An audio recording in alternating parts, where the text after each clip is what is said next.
Girls for PrizmGawds. What's Yeah. going on with you, Kobe? Well, it's 7 p.m. Central. Another week. Coming off of Easter this past weekend, had some time to spend with family and friends. We had a nice little crawfish bowl for some of you guys that don't like crawfish. You guys are missing out, but we did have some shrimp. We had some lobster and some crab, man. So it was actually some good eating this past Sunday.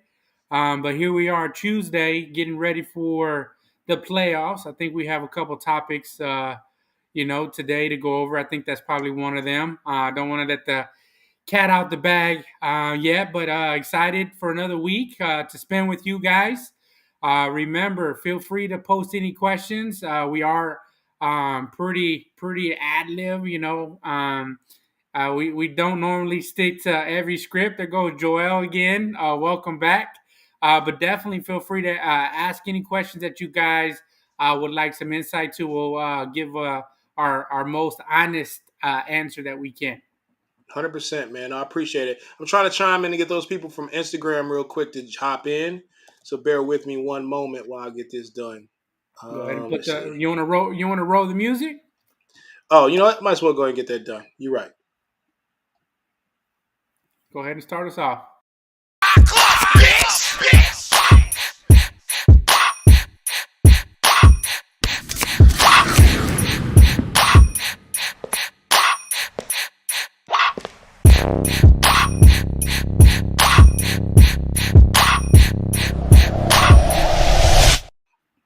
What up? What up? What up? How y'all Man, that doing intro today? never gets old, man. You sure? I'm sure. Wow. Well, I think today was kind of like, I don't know. I feel like this week has kind of been interesting, man. It's been a lot going on in our hobby. Um, we got a special guest today. Oh yeah, who's that He's been get? on the show. He's been on the show at least once. I try to invite a couple people back that we like, we enjoy talking to. We feel like can add more value to this space.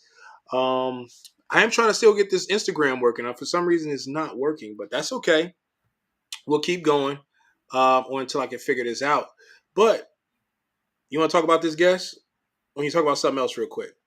No, we're good, man. Hey, there's a reason why we don't talk in the morning, throughout the day, in the afternoon, in the evening at 6 p.m. Because we don't want to let go of any gems. We try to keep that for Prism God TV. Thank you again, everyone, for chiming in. Really excited to see some of the questions and really excited to bring on our guest. Man, it makes it really hard to talk to you on a Tuesday. We literally will come up with some ideas. We be like, man, we should do this, we should do that, and go from there. And I'm thinking to myself, like, man, why don't we just need to save it for the show? Yeah, we always do. Sometimes we don't even talk on Monday because we don't want to let it all out the bag. But definitely a lot to say about some of the topics that are coming up. You did kind of shed some light. You really don't even give me the topics ahead of time, so I'm over here just coming off the cuff a little bit, man. But it's okay. I like being put on the spot. It's like I'm on a perpetual hot seat on this end. Well, it comes from the fact of when I feel like I talk to you about different ideas that's going on. Like, I don't want to have those conversations one at one time. I'm like, man, look, bro, let's just save some of the sauce from the show. But that's how culture, that's kind of like how we got to this point anyway. Because if you think about the fact that, like, we used to talk about all these different conversations about cards, sports cards, what's going on. It's like, man, we might as well just film this and just do a podcast. And I Yeah. thought it was really interesting because I'm like, all right, well, this makes the most sense to me. Let's just do it.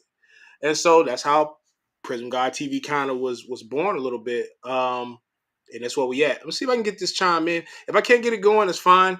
Next week we'll make sure you guys are on Instagram. But for the people that are on YouTube and Facebook that are watching, we really appreciate you guys chiming in. And now we're gonna bring our new guest, Justin Wickheiser. What's going on, brother? What's up, guys? Thanks for having me on. I appreciate it. Yes, yes, yes. We really appreciate you. I guess we've had you on the show before, so I don't want to make it too deep where we talk about how you got into the space. But if you want to kind of put a reminder out there and tell people who you are, a brief summary about that, we can kind of jump into some of the topics for today. Yeah, I'll drop the CV real quick here for you. So Justin Wickheiser is my name. I've been a dealer. I've been a broker. I've been a buyer, collector, And then I worked on the marketplace side, most recently at PWCC. So I've walked all journeys on this path, or the majority of journeys. There's a few I haven't walked quite yet as a breaker, but who knows, right? Only time will tell there. So that's who I am. Love the game, love the hobby. I've been around for 15, 16 years in some capacity. Part-time, full-time, just having fun on the weekends, hustling, collecting, exploring, and sharing stories about cards. So that's who I am. And thank you again for having me on. It's always the best part of the hobby, is this connecting with other people and talking about the game. And there's a lot of news going on right now. And I know you posed a few really interesting topics that I'm excited to share my thoughts about. Man, I appreciate you talking and chiming in. Cool thing about you though, is a lot of collectors don't get a chance to work on the corporate space.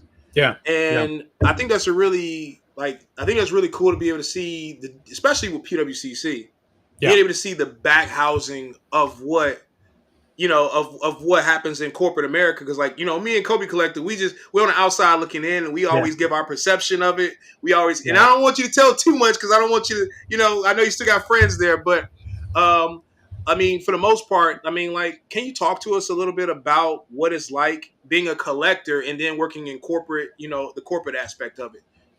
It's a dream come true, quite frankly, when you enter one of these facilities, specifically with PWCC, because I will say this about PWCC: without PWCC and the innovation and the investment they made in this space, it would never be where it's at. Straight up, 100%. I'll argue or debate with anybody. So if you love the game right now, and you love the hobby, and you made some money, you made some friends, you had some fun, a little part of you needs to thank PWCC, because those guys just made a huge investment over there. And again, I don't work there anymore, so I just have a lot of love for what they did. So working on that side, it's cool because you enter this this infrastructure that's really a high-tech corporate infrastructure.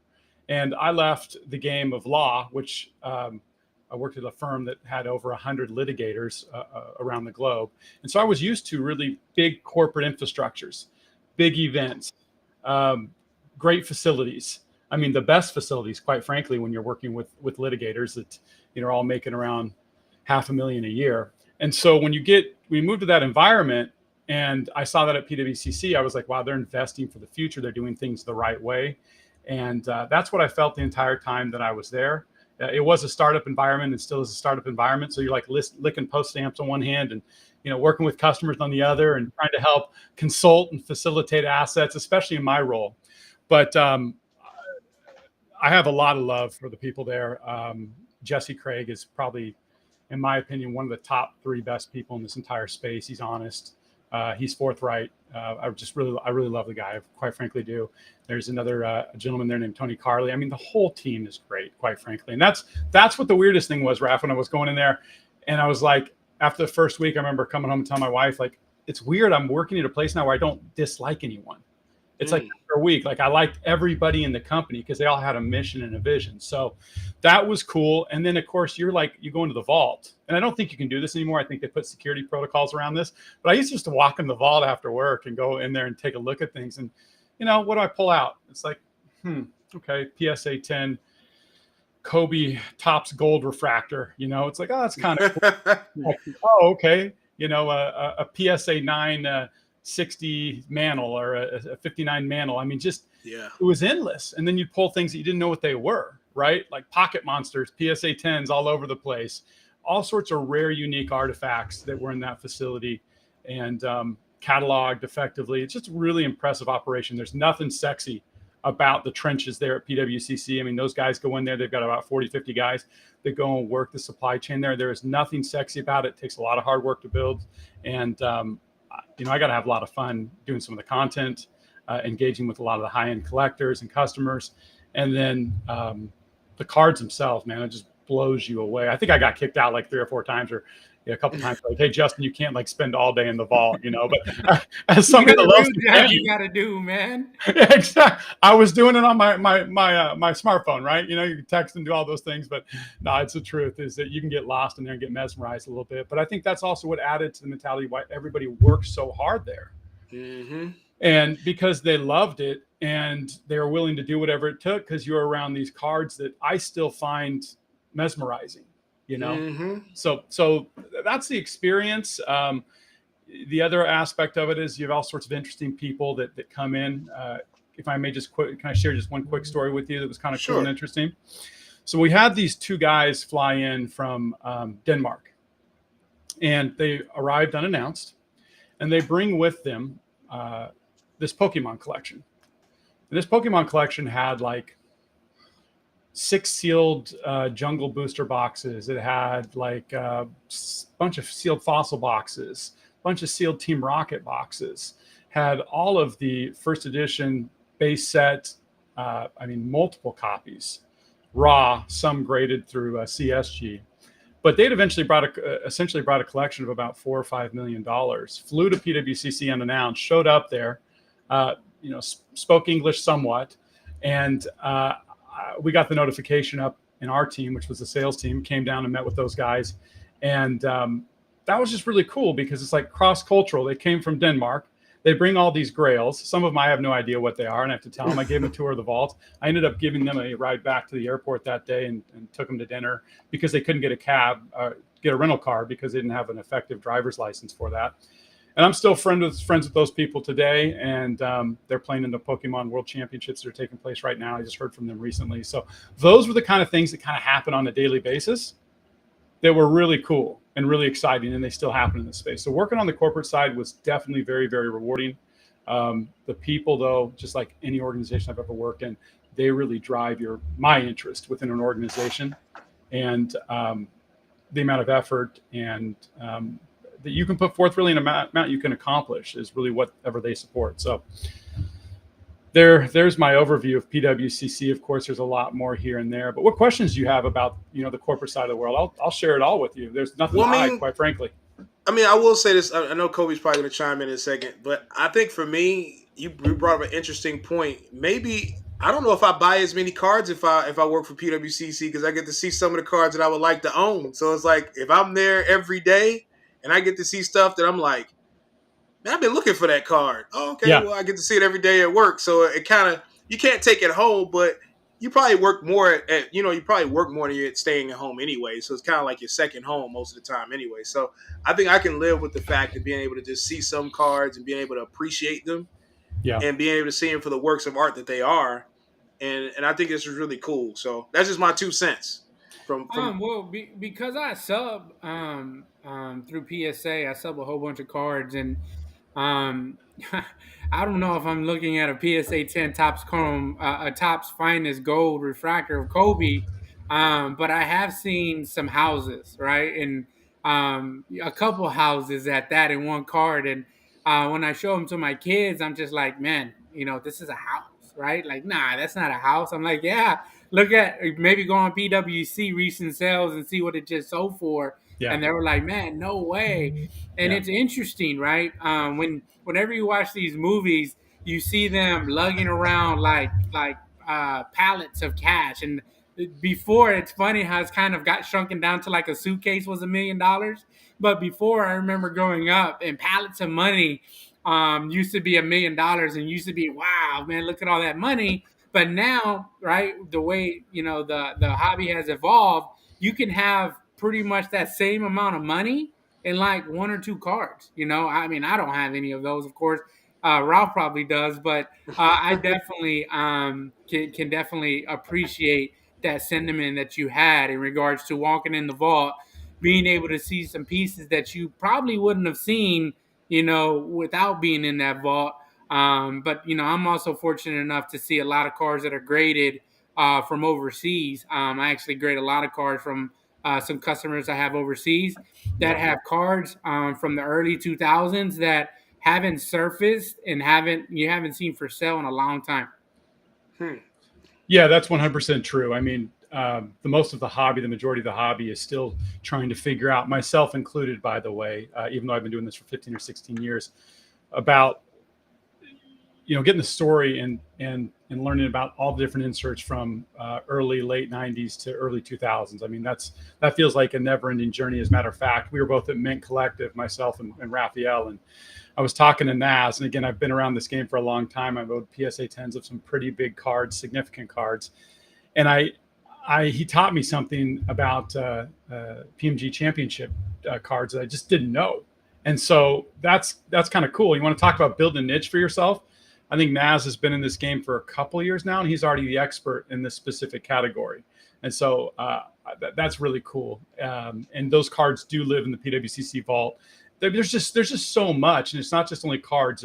There's wax, there's autographs, there's memorabilia. I mean, there's all sorts of just really, really cool stuff. There was a pair of Tom Brady game-worn cleats in there that still had literally a piece of turf stuck in between the cleats. And so, like when my kids or friends would come by, I'd always pull those out. And hey, you want to see the GOAT? You want to see the shoes of the GOAT? And they were thinking I was pulling out Jordan, but I was pulling out Tom Brady. And so there was a lot of stuff like that in there. Just I'm sure like there is at Heritage and Golden and some of the other places, but PWCC, I still believe today has the majority of physical card assets of any other vault in the world. And we're starting to see some other vaults kind of jump up, right? But I think PWCC was one of the first, if not the first, to actually start to do that. And now you're starting to see some of those other asset protection kind of stuff starting to come about. I know PSA actually has a vault now, and eBay I think has a vault now too. So it's interesting how, like, if somebody has a great idea, right, why not try to incorporate that in your scope of business as well. Yeah, I agree. I think vault's an androgynous term now, though, candidly. I mean, what does it mean, really? I think only reason I care about anybody having a vault for me is if what I can do with that vault. Can I buy? Can I create liquidity real quick? Can I trade? Am I able to actually have an active portfolio where I can then utilize that and share it with other people so I can do deals off-site or off-prem? I mean, to me, it's always about, I mean, I have my own safe at home here right now. And I actually brought some of the grails to the show. I showed Raphael a few grails at Mint. But I got my own vault here. Amazing. And the point in that is that I want to be able to create utility out of the vault. So I think whoever continues to do that is going to win. They're going to get some of my cards. They're going to get some of my memorabilia that goes there because I can do things with it and I can create and add value. But if somebody tells me they have a vault, I just like, okay, cool. I mean, I've got a vault in my house here too, but what can we do with it? So a question in regards to vaults, and I know we're going to jump to the topics. We actually didn't talk about your how you came into the hobby, so we'd have a little bit more time to talk about the topics. But I do have a question. So do you think the introduction of vaults has created more of a demand for like blockchain NFTs? No, I do not. And I'll tell you why. I had this conversation at Mint. This hobby in this space, well, what's called a market, this market still demands a physical asset. I agree. There's not a significant value to the digital asset yet within the current space within this market. Unless you go ahead. Go ahead. Chime in. Honestly, because I felt that way because I vote cards as well.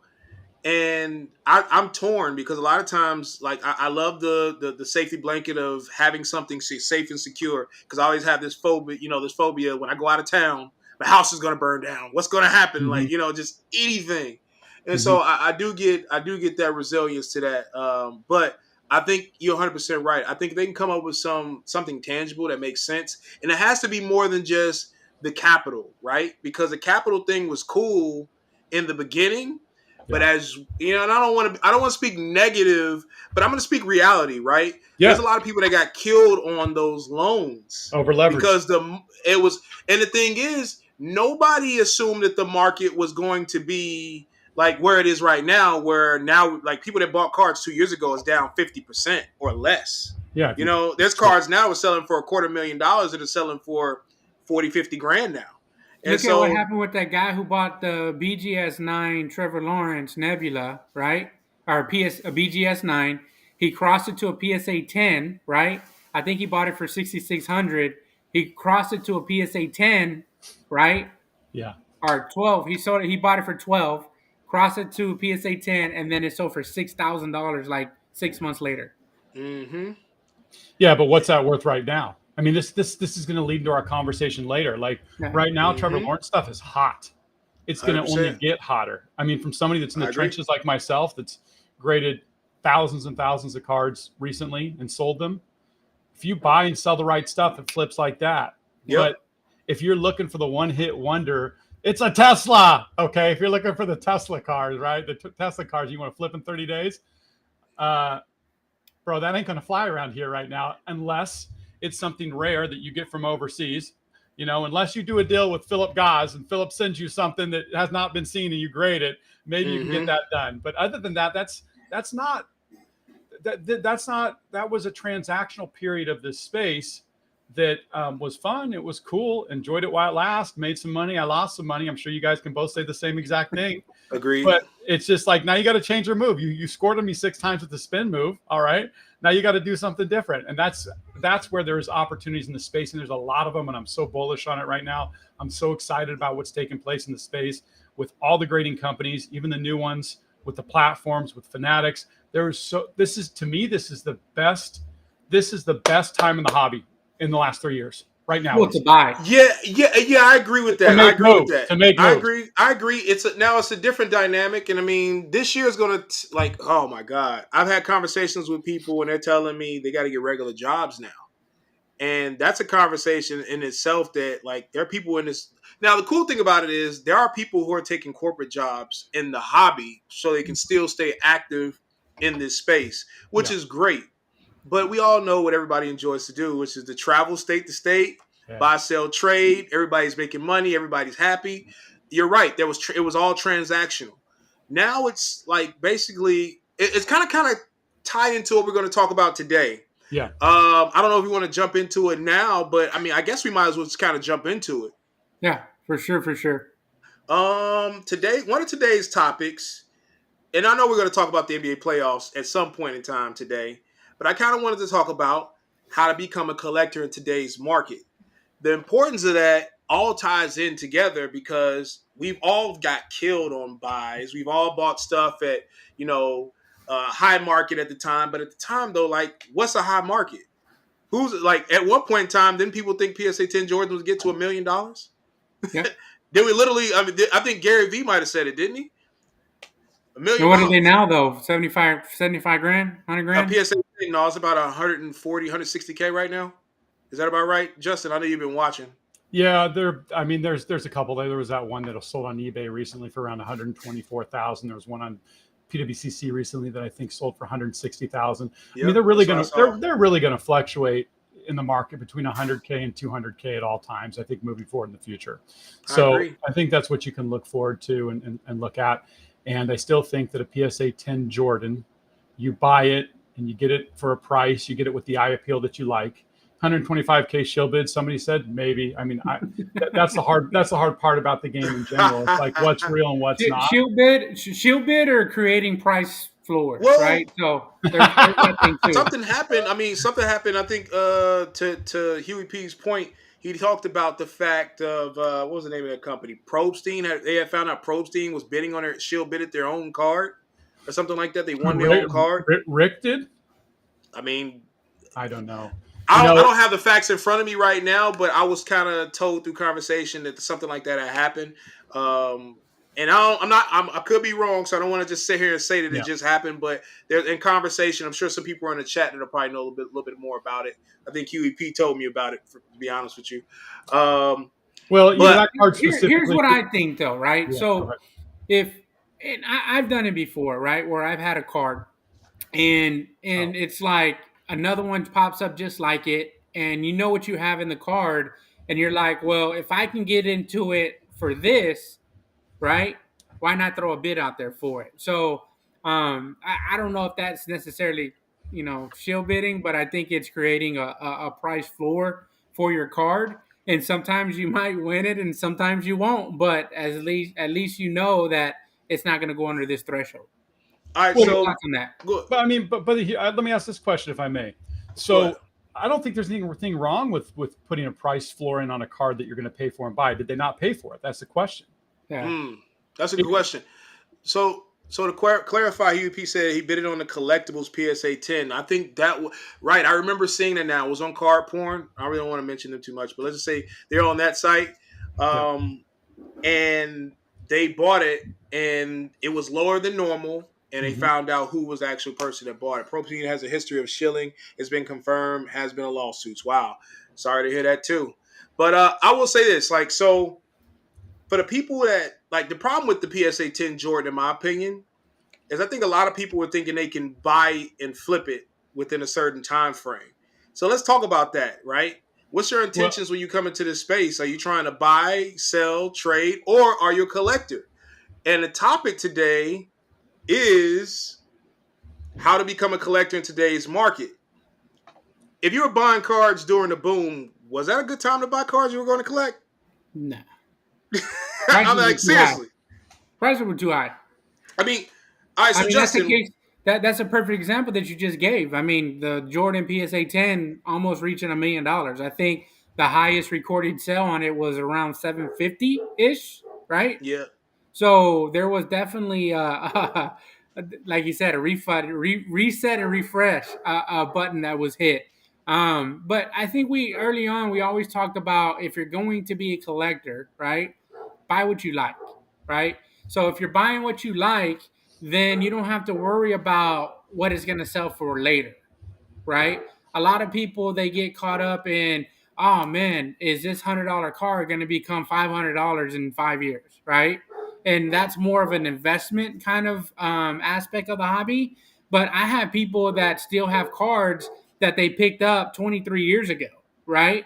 mhm. And regardless of what someone would offer them, they're never going to move it, right? So Yeah. I'm not saying to go to that extreme, but there are some people who still hold personal collections and they have pieces in their collections that are not for sale. So, maybe they'll try to start to pivot and some things eventually come for sale. Maybe they had four people in their personal collections and they're trying to kind of liquidate it down to maybe one or two players instead of the four, and then you'll start to see the other three or four players, the third and fourth players start to get auctioned off. But for the most part, if you're buying what you like, the price point doesn't matter, right? Don't be afraid to be the comp at that point, because at that point, price shouldn't really matter. mm. All right, so it's a lot. It's a lot of layers to this. How to become like how to at what point do you become a collector? Because when I first came into this space, I wasn't organically just a collector. You know, Mhm. I think that I saw cards I really liked, and I came in this industry not as knowledgeable as maybe everybody else that's in this space, right? Well, we assume everybody in this space is knowledgeable. So there's a few people who I kind of deem as kind of knowledgeable in this space. But I mean, I came in not really knowing what I wanted, not really knowing what I was going to do. I just wanted to buy, sell, trade. There was a couple of cars. I was like, man, I would love to have a PSA 10 Jordan. Never thought that it was going to be worth 500, $600,000. But hypothetically speaking, even if I had the 600, $700,000, I mean, if you treat investments as if you were like a stock per se, you don't buy at the ceiling without being educated on what the bottom could be. Because what was a PSA 10 Jordan in 2017, 2015? Was it like a $25,000, $30,000 card maybe? 2015, 2016, the National was in Atlantic City. I was there, and I remember that there were a lot of sales of 9.5s going on. And at that point in time, that was more valuable than a PSA 10. Okay, the BGS Mm. 9.5, and those were selling for about 20 to 23,000. Okay, so roughly around 20, 25K. So Yeah. if I bought that as an investment of 25K, that's a pretty. I'm not going to say that at the time that was a lot of money, because in that market was a totally different market. We never saw this much money in these last 2 years, Yeah. and then now we're down to where there's still a quarter million. I mean, $100,000 as a card. So even if you bought it at 25,000 and kept it, I mean, Well, I think it's let's. still I think, Raf, we got to look a little bit at market segmentation here. I really do. And just to, okay. again, give you a little bit of my background, I have an undergrad in finance and I have an MBA from Boston University. So I'm very much on the business side of things, even though when you meet me, you know me, I like to while out and have fun and, talk about all pop culture items, because I want to live life and have fun. But from a business perspective, you got to segment in this market and look at it. And you've got a portion of this market, specifically on the auction house side. We worked with really high level, high net worth accredited type investor types, people that could buy a Jordan for 400 or 500,000. Yes, those people generally do not like losing money, right? But they would buy it. It would go in their portfolio, or someone else would buy it for them. It could go in their portfolio. And if they incurred a loss, 200,000, 300,000, yeah, they'd be unhappy about it. But they look at the market in the long term. They just do. These are not short term investors that are placing shorts on market indexes or investments in any marketplace at all. These are generally financial investors. So we could all be looking from the hobby and saying, "Oh my gosh, you overpaid for that." But there still is quite a few of those people that operate in this space, and they either run investment funds or they're brokers.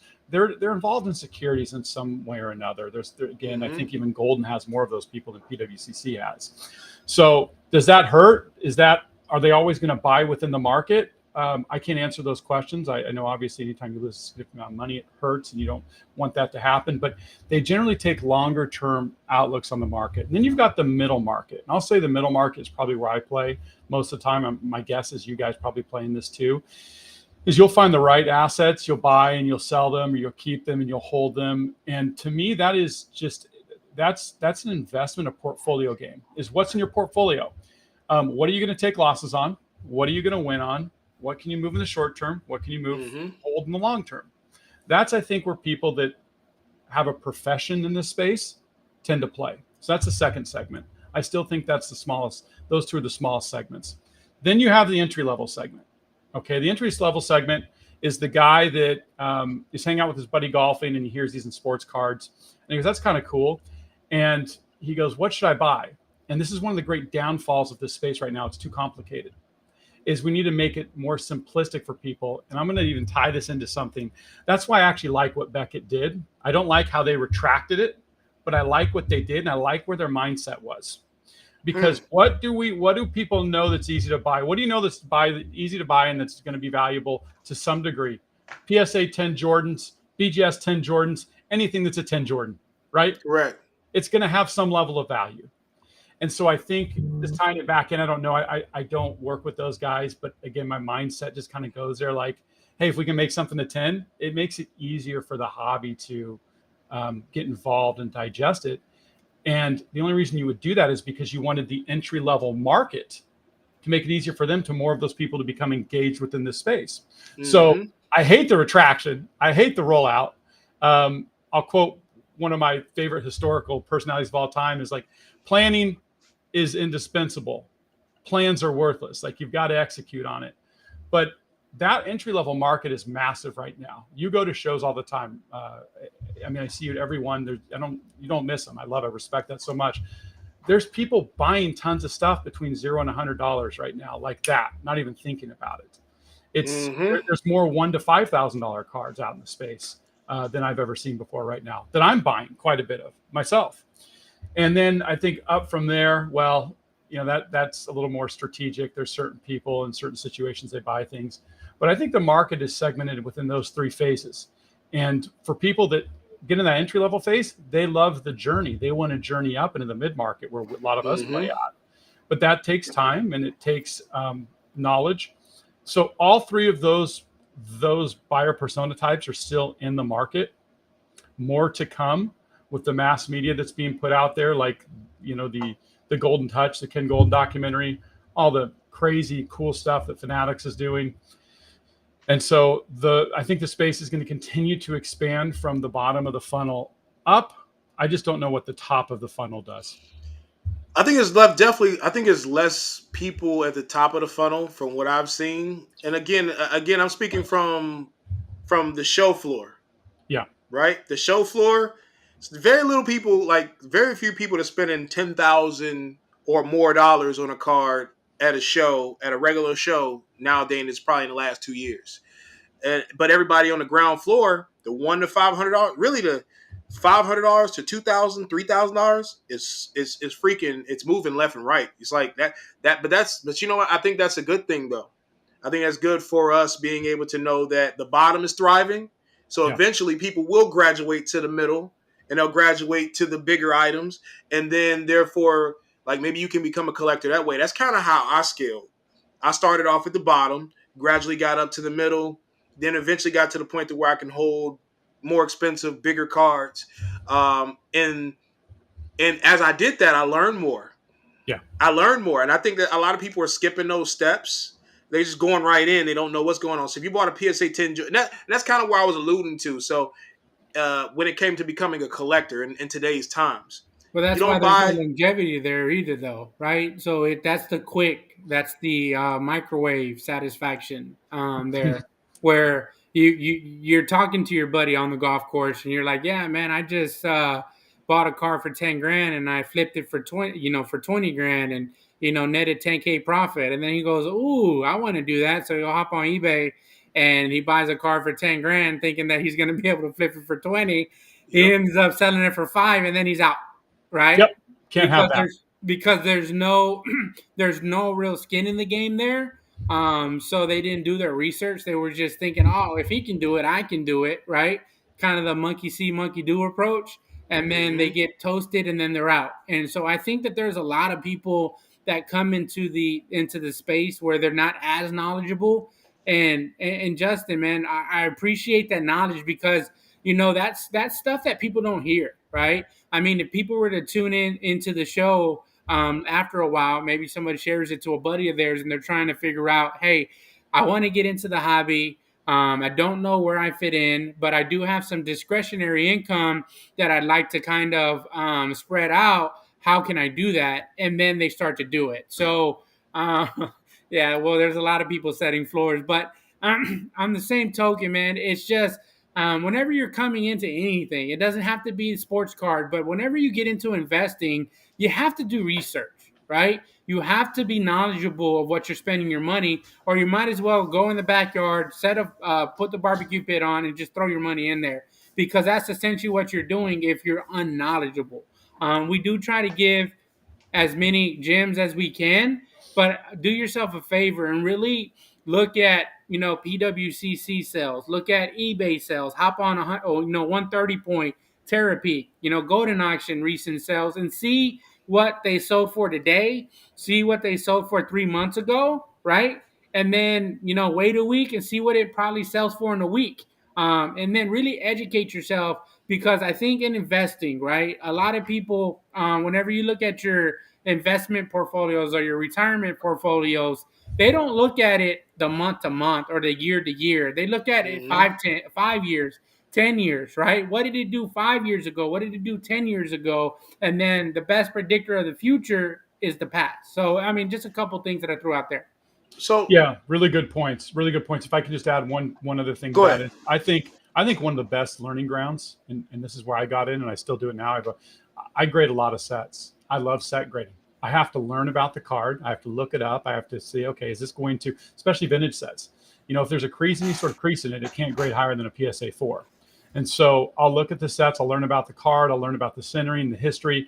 I mean, Card Ladder is dope. VCP is dope. They're great. Those are both pricing tools and historical pricing tools. Look at those, learn on those. The Google search, I would not trust the Google search. So if you're doing that and you're serious, man, you need to get that. That's just not a good tool. And so I think set collecting.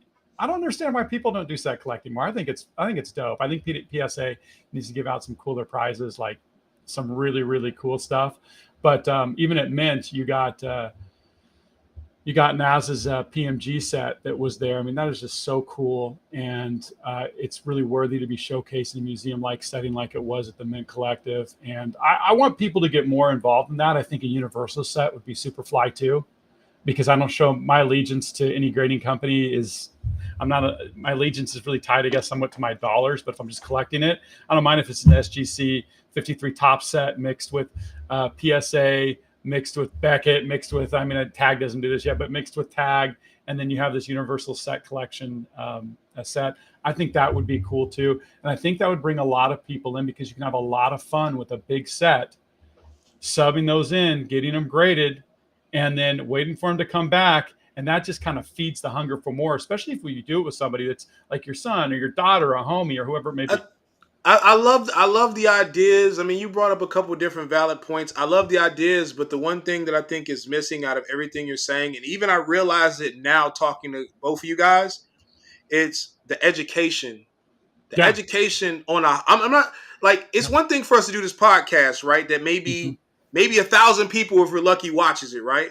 We're not talking about the 20, 30,000 people that might come to the nationals, or those people who spend $600,000 on a card and not educated, or that person on a golf course who thinks, "Oh man, it's easy. If he did it, I can do it."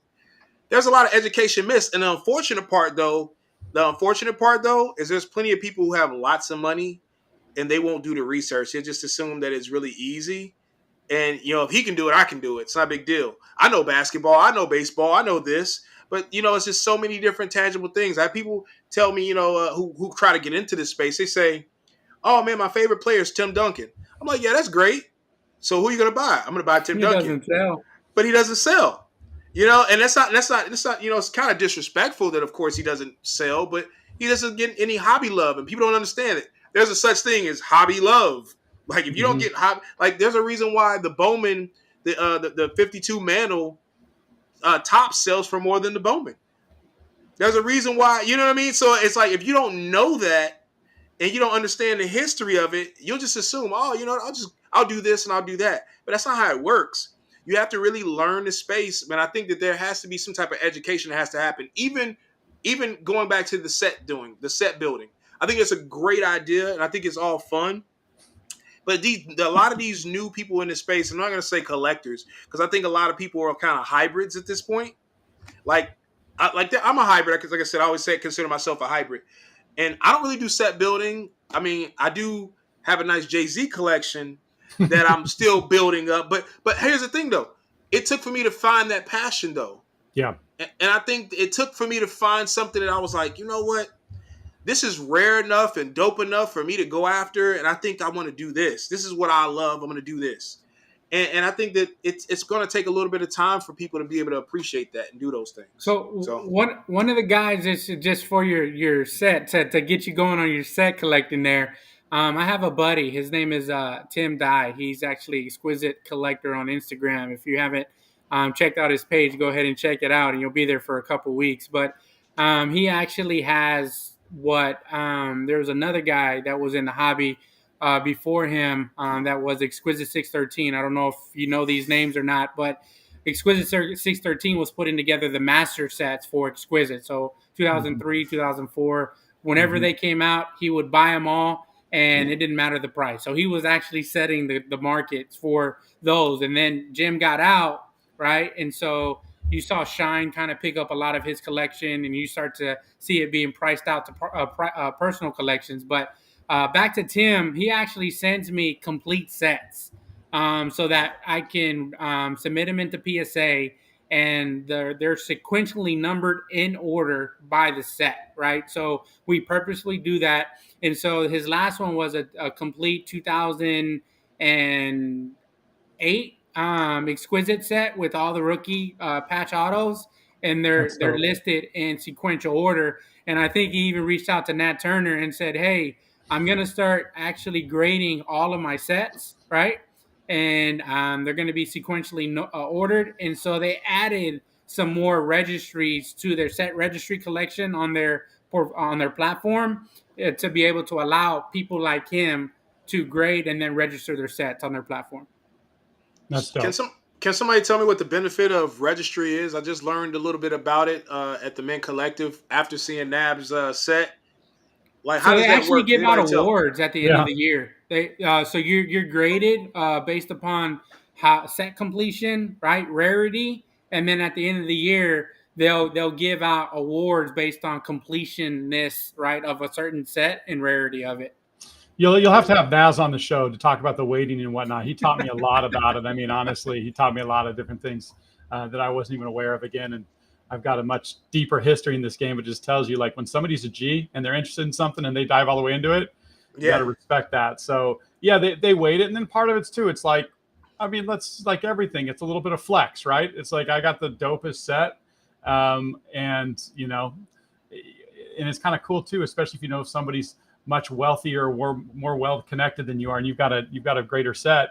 I do think though they should give out cooler prizes, like really unique, cool stuff, as incentive. opposed to kind of the Yeah, like you should get like a really cool custom Rolex every year if you have the sickest PSA set. I like I that. mean, something cool, something I cool. like that. That is And that's cool. that's missing from the game. That get a lot of people chasing and collecting sets. And again, there's all sorts of weighting and scales that go to it. So I'm not an expert on that. I can't speak to it. Um, But you got uh, some good ideas, But man. what about even the levels, right? When you go to a casino and the more that you spend in a casino, they there we start go. making you, diamond members, right? where you Yeah. can skip the lines, you get hotels for free, you skip the lines in for restaurants, right? So what if they start doing platinum levels, right? But I mean, they have it on the PSA dealer side, right? The different levels Yeah. and the rates and all that That'd be stuff. dope. But it'd be interesting to see if they can kind of implore that same kind of courtesy to them set chasers and Well, collectors. they should bring them to a show and like make a showcase about them and give them an award and pay for the airfare and have the executives take the set collector out. I mean, there's a lot of things you can apply from the business world over the space that we continue to do. But the only casino I'm aware of is the Panini Casino, and that just leaves me with tears and blood. So that's it. That's the casino I know.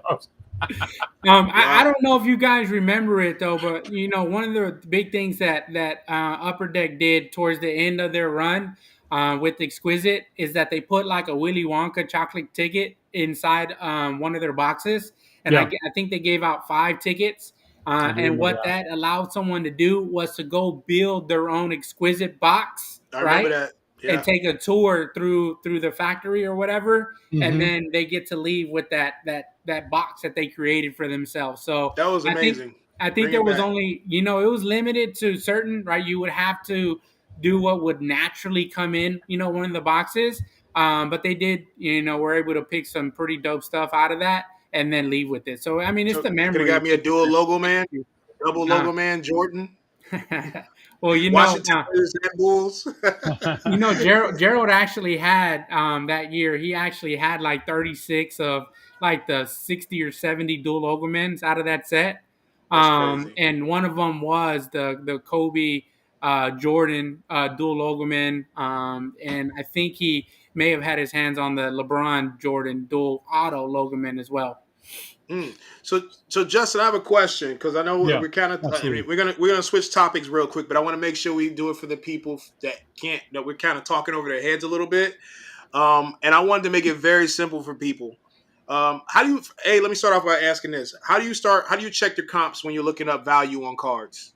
Yeah, great question. So the first thing that I want to do is that I want to.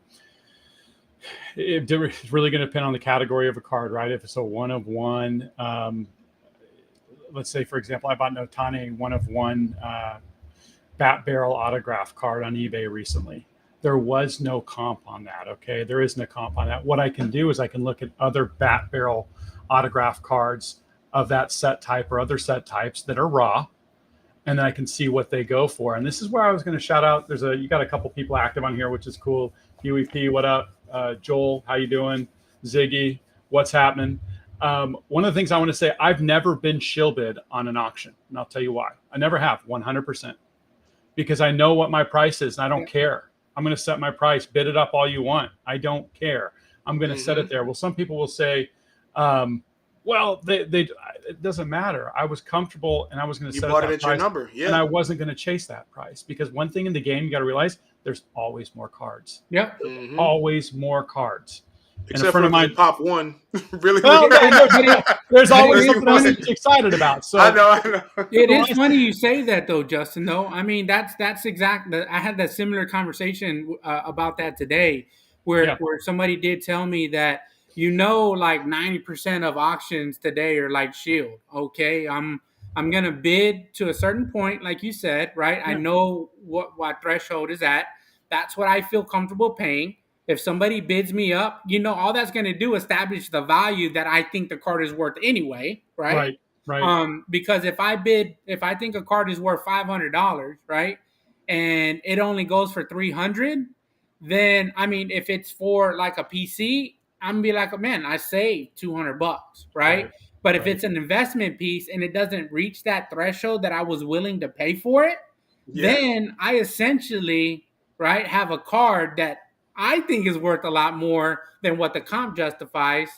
And there's no real solution to get it to that point other than waiting for something to happen, or if it's raw, to grade it to maybe get to that price point. But it's actually, if a card doesn't reach your threshold, it actually does yourself a disservice, because now that's the comp, right? And everybody's a dealer now wanting to buy a 60, 70%. And I'm like, man, where were you at 10 years ago? Were you setting up that show buying stuff? But now all of a sudden people are quote unquote comp experts. Man, it's crazy. So Yeah, yeah, you're right. You're spot on there. If I could just answer this real quick, of just right to the point. If it's a rare, unique item, an item that's doesn't come on the market very often, or if it's a one of one, or if it's a specially insert or print, I'm going to go and I'm going to look at like type items. So again, I'll use the bat barrel example. I may go look at a bat barrel of maybe with an Otani, like maybe a Mike Trout. What did that sell for recently? Where did it sell? Okay. One thing I can say about PWCC, man, they are dogs on that marketplace. If you do not pay there, you get the boot. You do not get a buy again. And so that is one cool thing about their numbers. And again, I'm agnostic. I'm independent. I buy from all platforms, all marketplaces. If you saw my email, you'd say you're a degenerate. Okay, but I go to all marketplaces. PWCC, I know specifically though that their prices are on point because they'll kick people and not let them back in if they don't pay. eBay is the Wild West. So I like eBay though because some stuff I saw on eBay does really, really well. And because the barrier to entry is really simple for people to get on there and buy. So I'm going to look across platforms. I'm going to look at for similar items, maybe in this particular situation, a Mike Trout bat barrel. Maybe I'm also going to look at and see what, let me think of another big name in baseball. And I'm not a huge ultra modern baseball guy. I like Otani, but maybe I'm going to look and see, and this might be an outlier, but like what a Julio Rodriguez went for, you know, someone that's a top level star. And then I'm going to set my price based upon, well, do I like the way the auto sits on the card? Is it clean? Is it pretty? Do I like the cut of the bat barrel? Does the card itself look clean, right? Do the edges, the corners, do those look good? And that's how I'm going to come up with my price. But I'll use the baseline, or I'll call it the anchor, based upon similar star level comparable cards. Now, if it's an asset that trades all the time, you got to use Card Ladder. You've got to use VCP. You got to use 30point.com, and you got to look at those. And you don't have to spend a ton of time, okay, to buy a $300 card, but at least take a look and see if that card's sold over and over again and it's being relisted. Okay, that's going to be a red flag. At least look and see, you know, if it sells on reputable platforms where it sells at. And then if you like it for what it is, and it, like, again, eye appeal means a lot to me. Personally, not on maybe ultra modern stuff as much, but stuff that's modern and vintage. If it's got a dope eye appeal, then, you know, set your price based upon what those comps are and go for it and feel good about it. And realize, don't buy it if you need to use that for rent money next month. I mean, like, just don't do it. Like, go buy a bunch of raw cards and then try to flip them, or go to like 100%. Shows or flea markets or whatever. Like, start at whatever phase you're at. But I feel like that's been said over and over and over again. So, but see, look, the more knowledgeable, and I think we referenced it last couple of weeks ago when I was talking about knowledgeable dealers, right? Yeah. When someone brings you something at a show, or like, be a dealer who already has an idea of what that card is going to go for. You know, nowadays with all the pop-up dealers that there are, everybody's like going to their phone. What did it last sell for? What did it last sell for?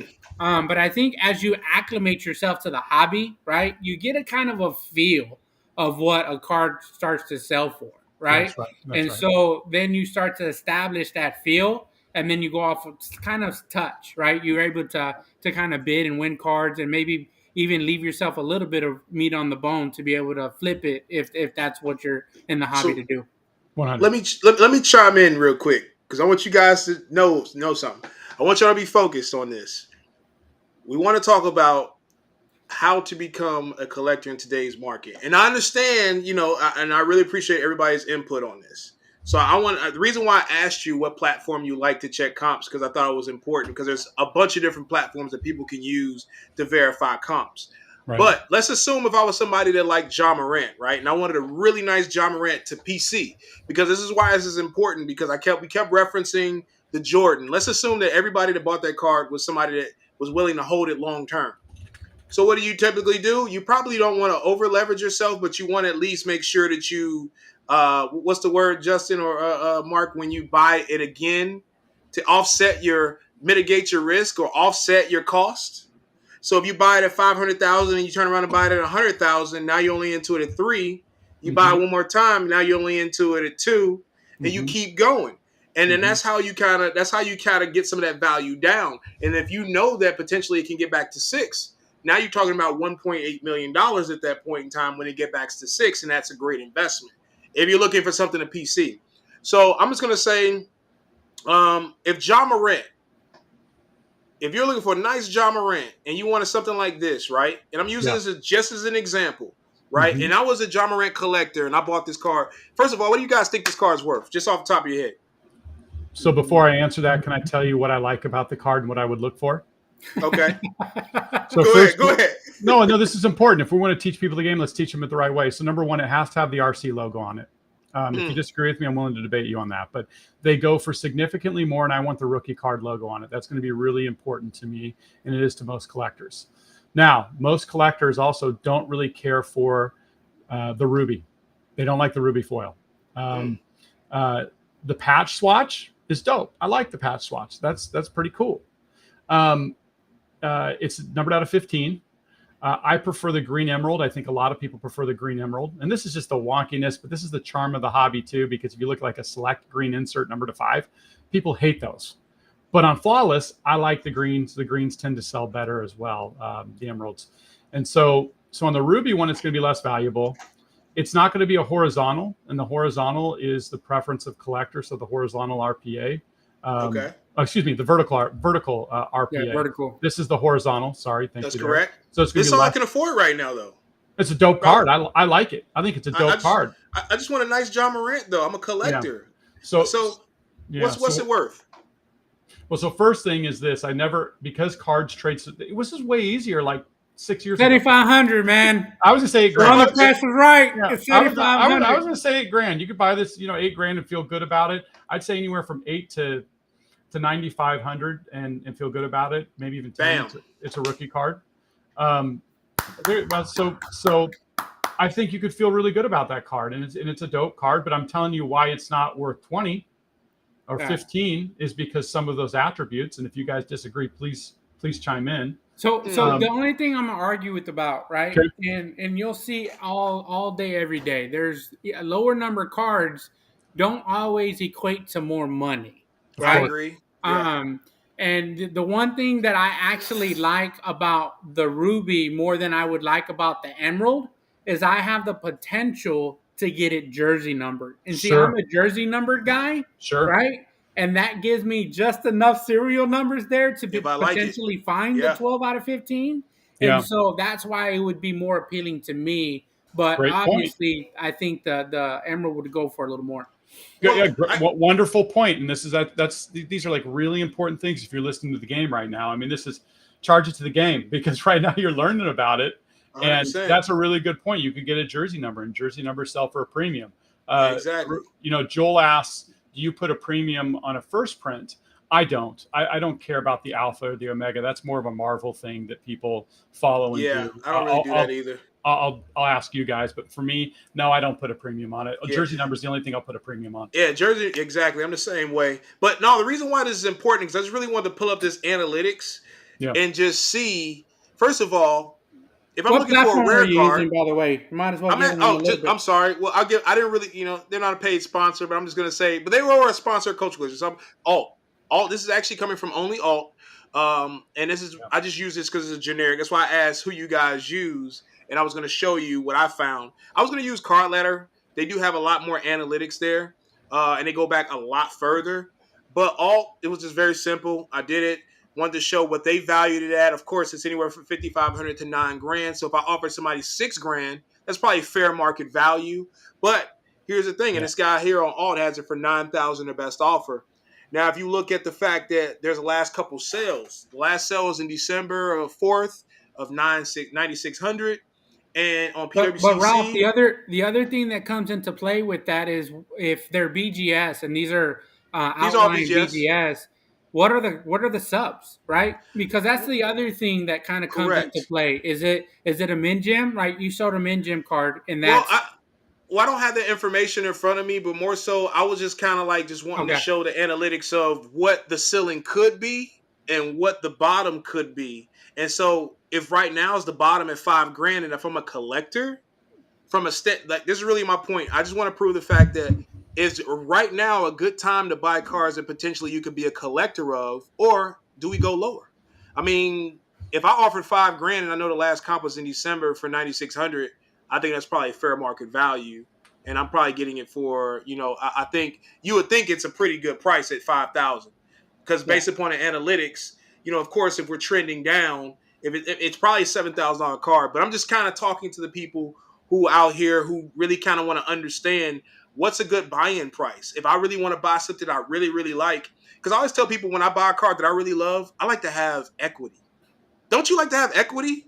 Mm-hmm. Like, I mean, I like to be able to buy a car that's worth 50 grand for 40 grand Yeah, but or sometimes, but if 35. you're prospecting, it's like reverse equity, right? Well, no, this So is a PC you're card though for me though. no, but what I'm saying, like you're just in terms of buying, right? There's prospecting, right? There's actually buying it a little cheaper than what it probably sold for. And then there was a reason why I said that about the subs, right?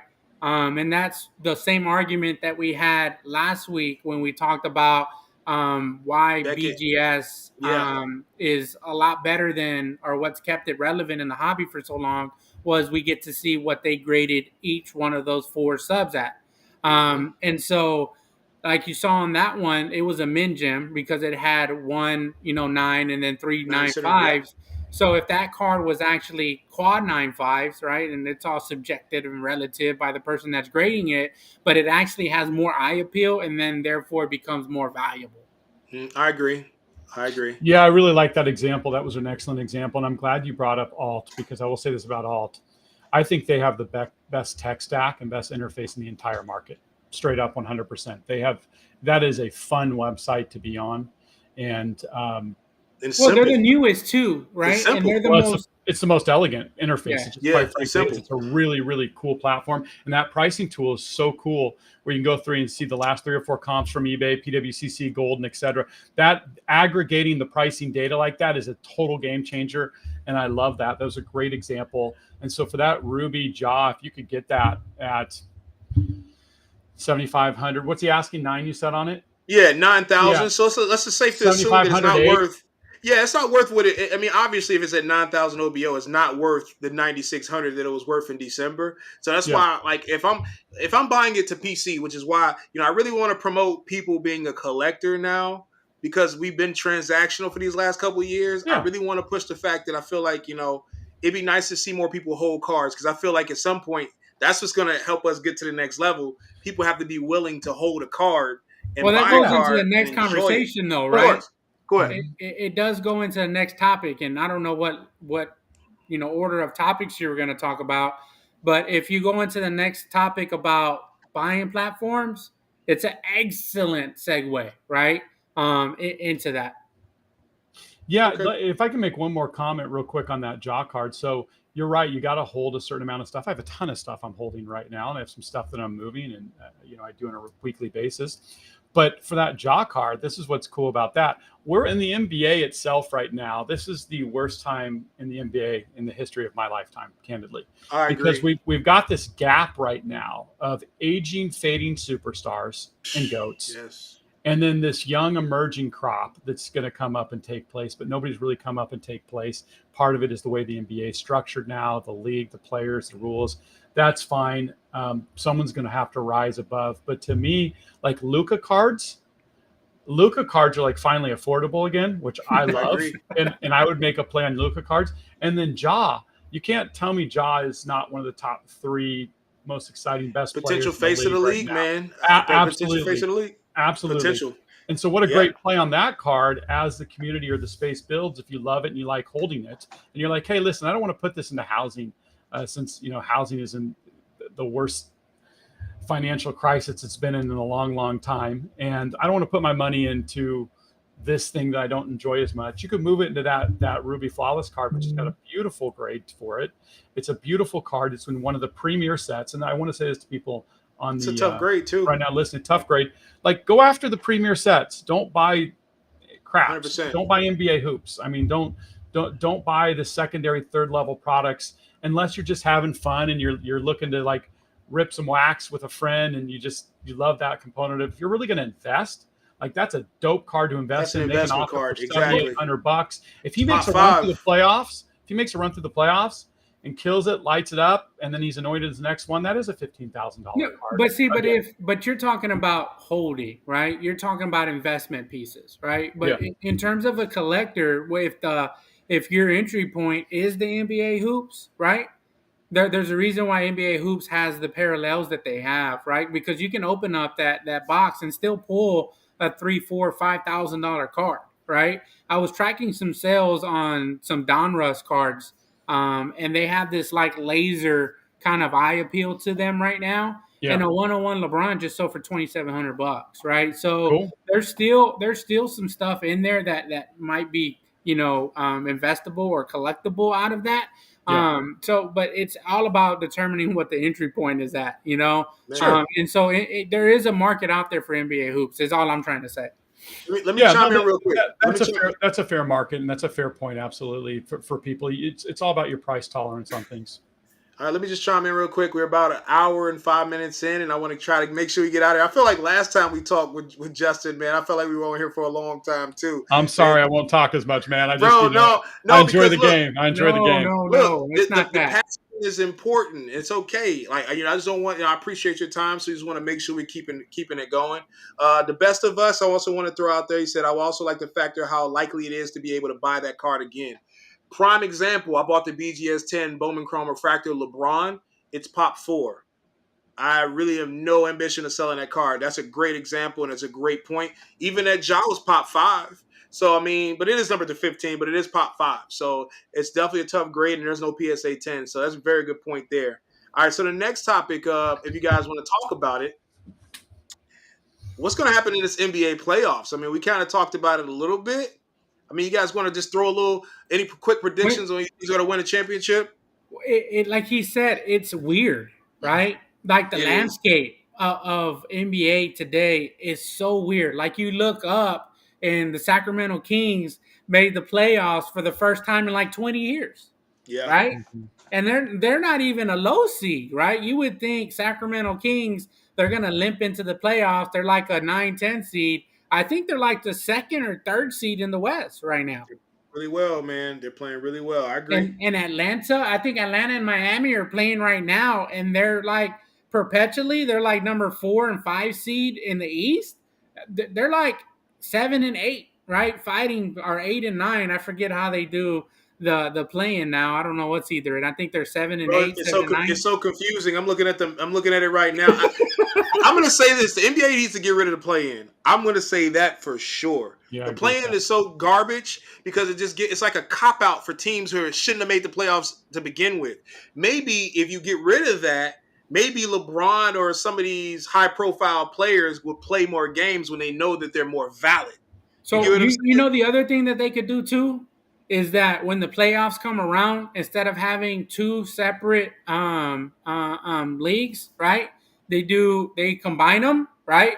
So then it's the best of 1 through 15 or 1 through 14 or 1 through 16 because it's 8 teams per Right. conference, and then they seed it like that, right? So there's no man, this league is better than this one, and at the end you're gonna see who's ideally the best at the end. I think that would be kind of cool too.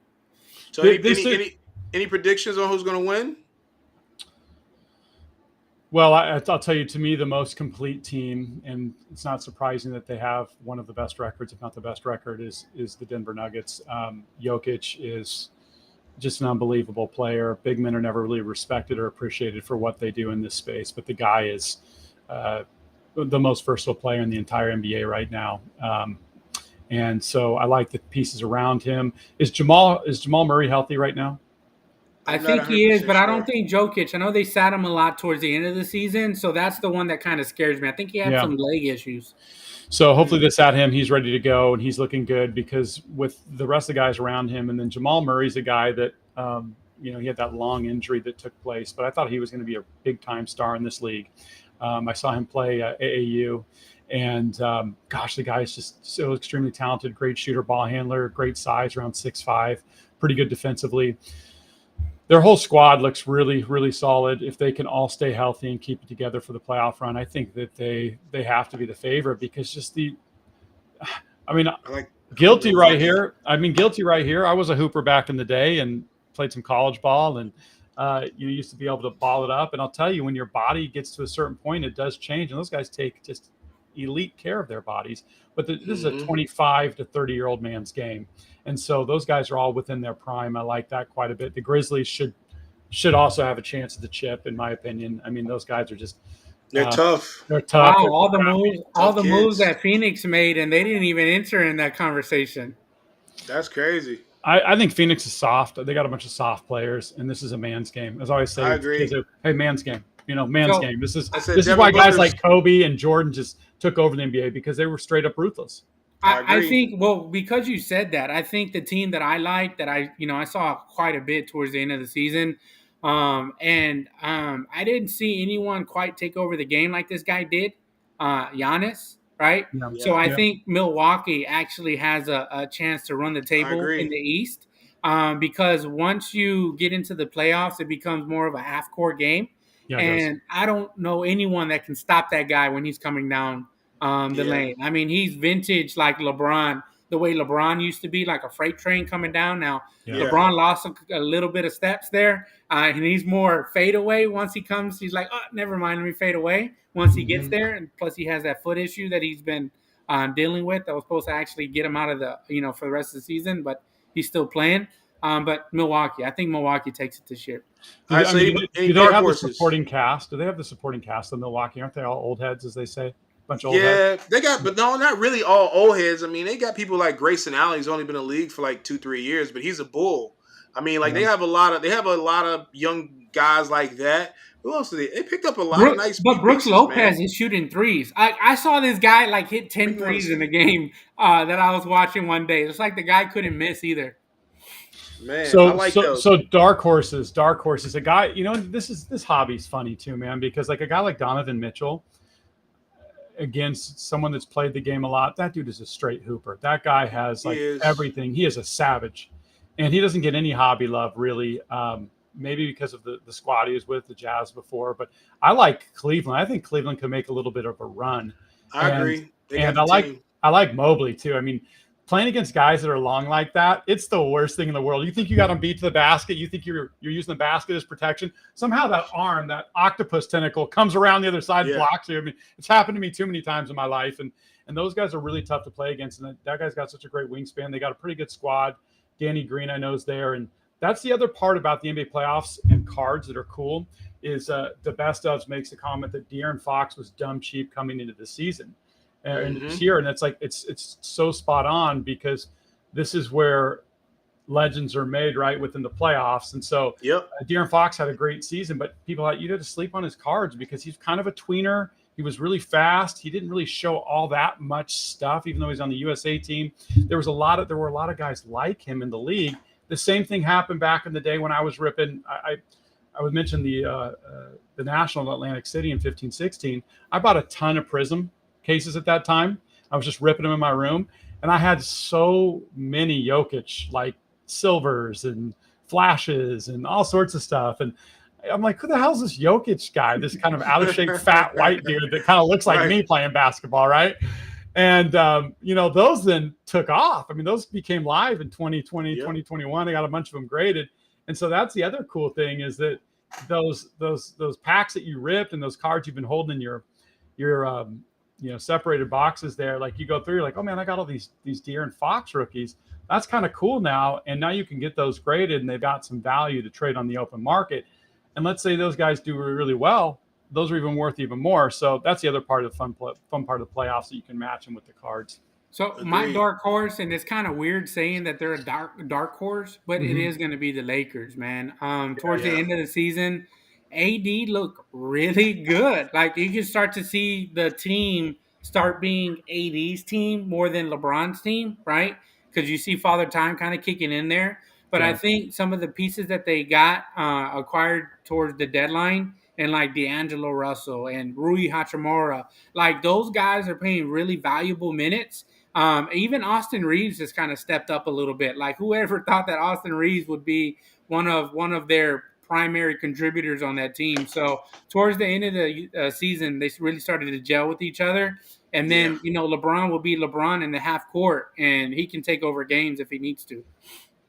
I like those picks, man. I'm gonna say my picks are very similar to you guys, but I want to pick the same guys you picked. But I like Milwaukee, but I'm going to say Boston just so I don't say Boston. Yep. Yeah. Milwaukee, because they're going to be just as tough as Milwaukee. Jason Tatum's going to bring it. Hopefully, Jaylen Brown's going to bring it. Their bench is deep. And I'm not going to lie, I seen Milwaukee. I saw that game, that elimination game in Boston last year. Yeah. Boston is really hard to play in, bro. Like, Yeah. I've never seen a stadium on that level in my life. Right. People, old women cursing out the basketball player. It's the most incredible thing I've ever seen in my life. And then I do like the dark horse of the Lakers. It's really hard for me to go against LeBron. And honestly, I think it'd be a great Cinderella story to go from potentially the worst team in the West at the beginning of the year, and then now being able to finally blossom to become something else. I think it'd be great to have that on LeBron's legacy this year, to be able to break the all-time scoring record and win the championship. And hopefully, and I think that's really the biggest thing that's missing out of this hobby right now, is being able to see our legends be great. We haven't seen Steph Curry be great. We haven't seen, Durant. LeBron be great, Durant be great. And these are people that we had these high values and high expectations out of. I mean, Golden State should arguably be the best team in the West on paper, but they're having one of the tough times too. So they're having a tough time as well. So question, if you're LeBron, right? Yeah. You win a championship. You're finals MVP, right? Like you said, you won the scoring title. Does he still need to hold out so he can play with his son in Orlando at some point, right? Or does he ride off into the sunset if he accomplishes those things this season? Play with your son. That's all that matters. Family's everything. It's very simple to me. Especially when you have especially, hey, listen, I can't even look at LeBron's bank account. But for me, just being a simple person, if I could play with my son, I'd do whatever it took. Pretty simple. Shout out. That's dope. All right, so look, we're at this portion of the show, and I'm sure you have something nice to show us. We're going to talk about the pickup of the week. So, all right, cool. Feel free to show any pickups you have. I know, Mark, you kind of showed me what you had earlier. Justin, I didn't prep you for this, but yeah, I got a couple things. All right, cool. Well, feel free to show what you got. What you guys got. Mark, go for it. Right now, I'm an off-season kind of buying kind of guy, and this would actually cement my first. I see something shiny. Pickup. It's actually a Garrett Wilson, a silver Prism auto. I think actually his market is actually going to go boom if Aaron Rodgers does finally sign with the Jets. We saw glimpses of him, how he was able to kind of shine a little bit towards the end of last season. Their defense is actually really good. So if he does get a consistent guy throwing him the ball, I think he'll have a pretty good season. So there goes a little gem, Garrett Wilson, still really relatively cheap. Okay, well, I got something to share because it is the season. Hopefully this presents well on screen, and I'll explain exactly what this is. Let me get to my camera here. Okay, so this is actually pretty cool because this is official scorecard from the Quicken Loans National.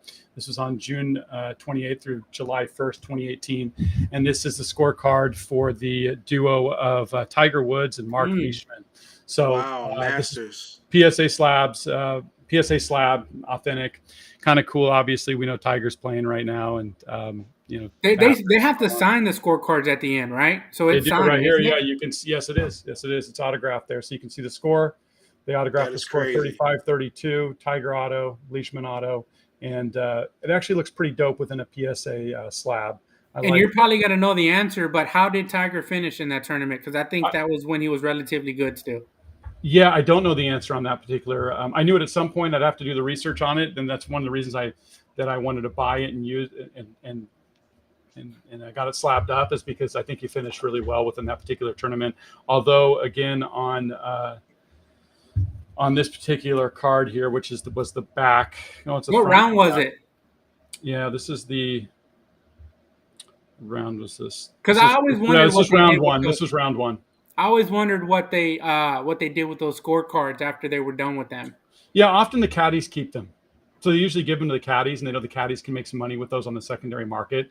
And so they give those to the caddies after they certify the scorecards themselves. Oh, that's pretty cool. You'll see them on the secondary market. But I thought this was kind of cool. Obviously, it has. Well, it's right after the Masters. I mean, how much of the Masters did you catch this past weekend?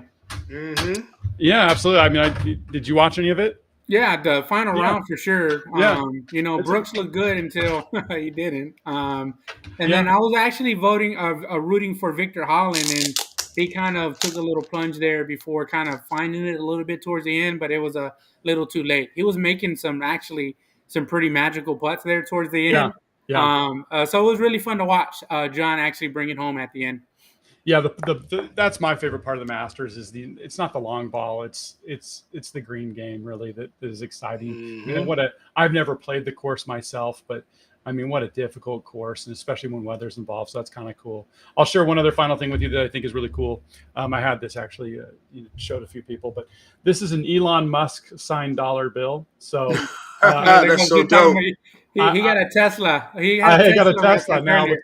what's cool about this with Elon is that he no longer signs. He refused to sign anything. He uses now either electronic signature or a power of attorney to sign for That's someone else. crazy. And so, you've got the goat, the capitalist goat here on the dollar bill. Two There you pretty fun go. pieces that I like. And so I mean, you they don't weren't. see that stuff every day, man. I appreciate you for sharing that, Yes, Justin. that is some really dope Yeah, stuff, man. yeah. Wait till he Thank you. shows you the Tupac history. Yeah, I'll have to drop that on you. I might drop that on the old Instagram channel here sometime in the near future. But So super dope, bro. I was out in Vegas, and so we visited it. I'm a big Tupac collector and fan, and we're out in Vegas and visited the Tupac Memorial. Which I need to say, it's time. It's time that we actually put together a real Tupac Memorial out in Vegas, where we can keep some of the artifacts. Because from a pop culture standpoint, he was so important to so many people of all walks, especially guys my age. Like that's what we grew up to. That's what we warmed up to in high school basketball games. Like that was a big part of our persona, becoming a man. Listening to Tupac. But I was out there, and I've got the last autograph he ever signed, which was about an hour before his death. Oh wow! That we're taking some cool pictures of. So I'm going to drop some content on that later at some point. But it's a pretty cool, iconic piece. So it gets back into like there's so many different things you can chase and pursue in this game that are interchangeable with cards, Mm-hmm. collectibles, memorabilia. There's a lot of money to be made in this game. Still, it makes me laugh sometimes because I'm just like. Yeah, I understand. I've taken losses. I've taken a lot of losses, but also I've Mm-hmm. had lots of wins. And then even moving forward, there's lots of opportunities still too. So I agree. be bullish. Just change your technique. And hey, the thinking that got you here today isn't the same thinking that you're going to need to get you to the next step. So you got to change There that you go. mindset, baby. All right. So I'm gonna go with my piece. I think last week I went with something big, and I think it was Star Wars last week, right? Cool. So I'm gonna go with Star Wars again. Super Fractor, Darth Vader inside the meditation chamber. Super That's Fractors are dope. really cool cards. Actually, one of the coolest art cards out of the set. Shout out to Talon Sports Cards for actually he referred me to somebody. Somebody hit me up on my IG, said, "Hey, I got a card you might want to get." Hit That's me up cool. a couple of days ago and was like, "Yeah." So yeah, of course I was really looking forward to getting that. So appreciate you guys sharing what you Does have, that have a one and of one stamp on the back? of course it Yeah, does. go. I just not familiar with it. Okay, cool. Oh yeah, That's cool. yeah. The tops. This is Star Wars Galaxy, So and it's a I've tops been product. Cool. yeah, it's a tops product. It's so freaking cool. That set. So talk about something to rip. The art in that stuff is amazing. I ripped like almost two cases. I Uh-huh. didn't pull one super fractor. After that, I just started buying the super fractors because it was just like it was like a waste of money, and like that's all I was chasing. And outside of that, the art. But it also by opening up the cases, though, it allowed me to figure out what I liked Yeah. and what Smart. art that I liked. So then I was able to say, all right, I want to go after these super fractors. So they're pretty cool. So I'm pretty happy to have these cards. All That's right, cool. That's so a cool product. appreciate it. All right, so the last part of the show is a new segment that you did not see last year, but we call it Hold or Sell. So we're gonna give you two places, things, subjects, items, words, whatever. You hold one, you sell one. Okay. I'll give you the start one. I'll make it very simple for you, so that way you kind of you kind of get it a little bit.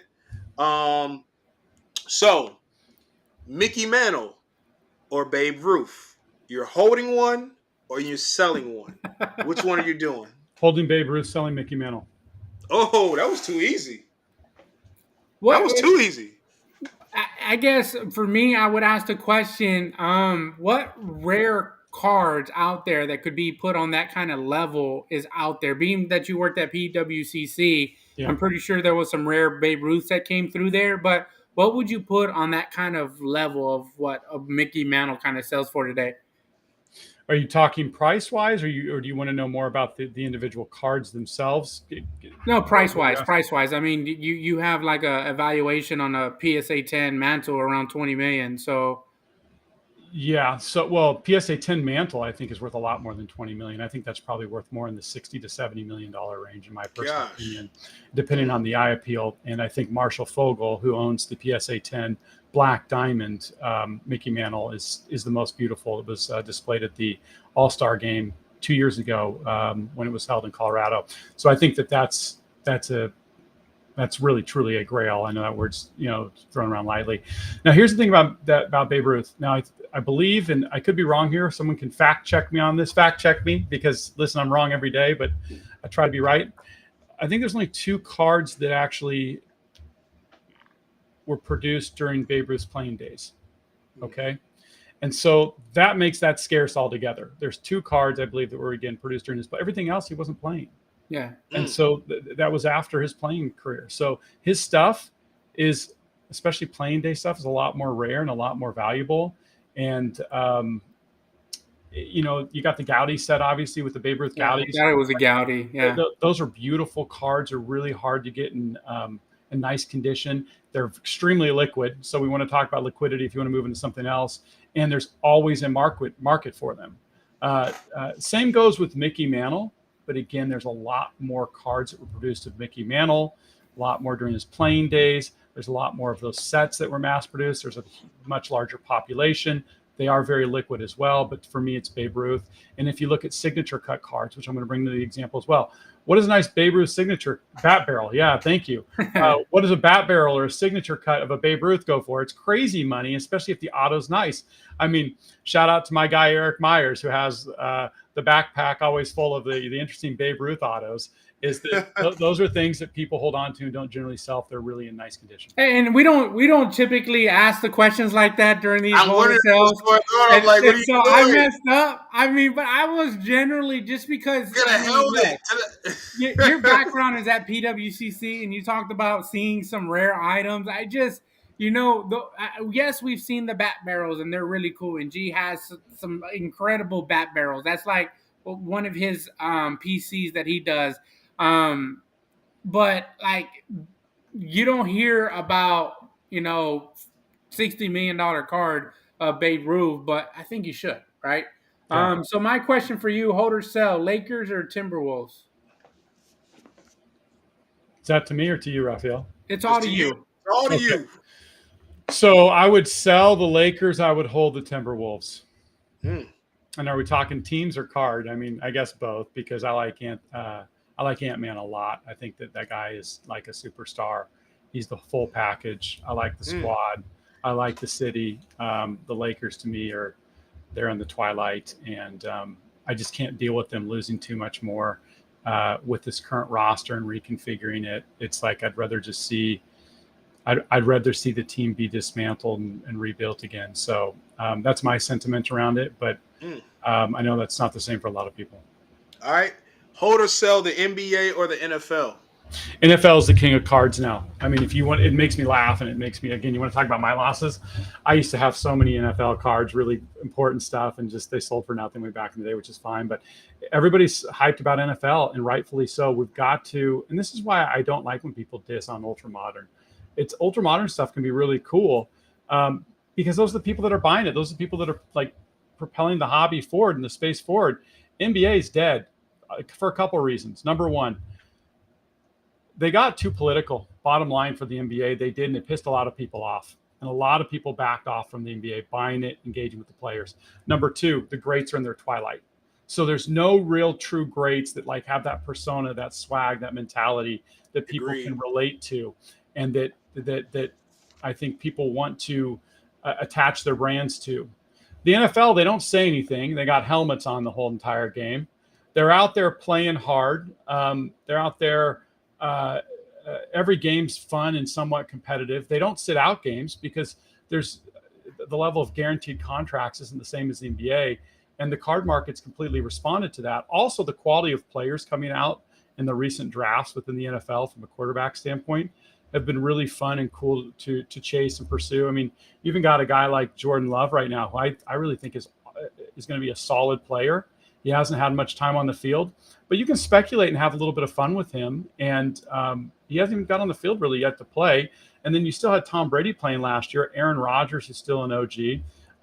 So the NFL is the king of cards right now, from my perspective, from the trenches in the marketplace. Those are doing really, really well.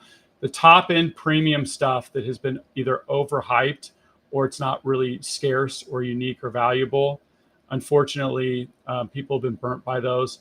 But go back to the staples, and this is where we need to teach people, like the Contenders auto rookie cards. Like those are great. Those are great cards. Cracked ice Contenders. Those are always going to be valuable and hold their value and be value in something that people chase. So NFL is king still, and I hope the NBA comes back because I love the NBA. There's more of an international appeal to the NBA than the NFL, though. But Prism Silver or Topps Refractor? There is. No, you're right. Prism Silver or what? Prism or Topps Refractor? Ooh, that one's hard. That one's hard for me. And I know Prism. What's that? Sell one, hold one. Oh, I know I'm going to say Topps Refractor, but I like Prism Silvers, like especially the early years too. That's really cool. Like so we're clear. You're going to hold. I'm holding the Topps Refractor. Yeah, I'm holding the Topps Chrome Refractor. Sell Prisms. I like Prism Silvers though. Sorry, I do. Especially like the on-card Kobe Prism Silver Rook or 2013-14. That's such a dope card. So, all right. Next one, vault or not vault?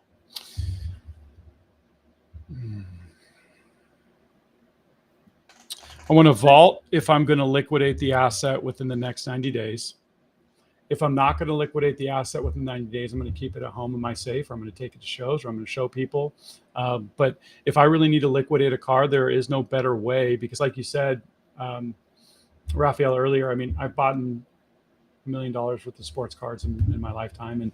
And I very rarely have ever bought something for more than 10 grand on a show floor. I just very rarely have, because I wanted a level of certainty and security around it.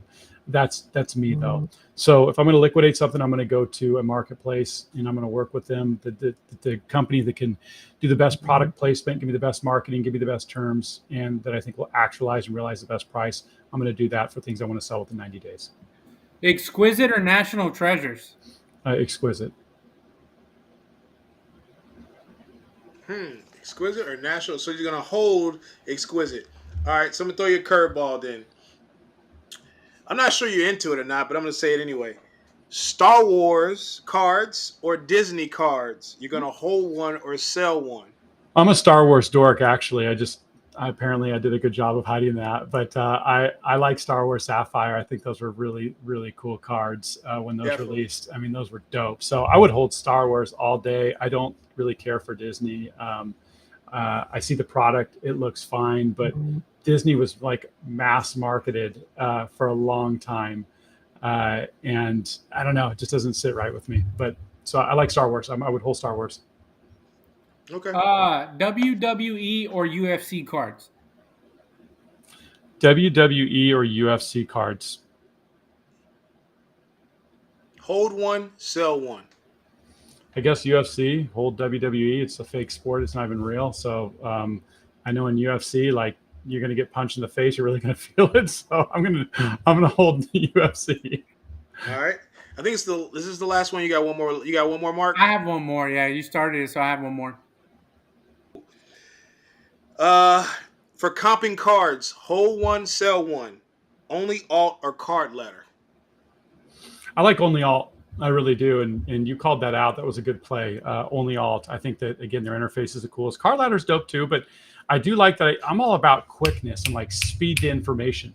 And so alt does that. That was dope. And I really like that. And that's a really elegant platform. So I got to address one guy, though, that's making a comment because he's wrong on something. And you just got to set the game straight. So he said, Chrome was popular before Prism Silver. The Prism Silver made the refractor. So again, Topps Chrome was released before Prism. And Topps Chrome had all the beautiful refractors that we all love, from the reds to oranges, et cetera, the golds. And really, that was a transition that when Panini took over the licensing, they wanted to create their own refractor. And so they did that with the early 2012 Prism products. And the silvers were really short print. Nobody knew what those were. Or what I know myself, I ripped a bunch of that, and I didn't know what they were or what they were worth. They had a red die cut. They also had a green parallel during that point in time.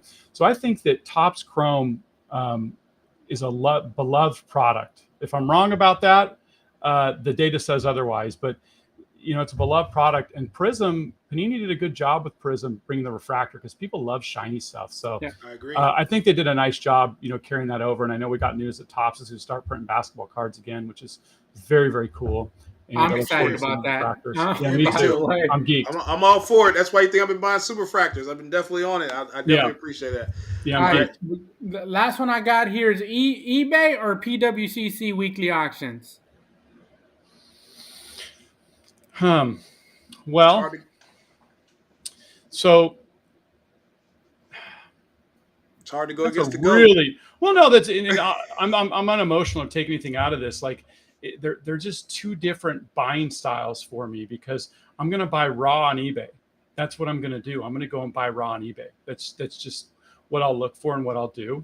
If I'm going to look for rare, unique stuff that's slabbed, I'm going to look on PWCC. That's where it all lives. So it's just two different mindsets. If I'm raw, it's eBay all day. If it's slabbed and unique, and somebody made a comment, I just don't like the 20% buyer's premium. Agreed. I totally get that. Like, that makes total sense as well.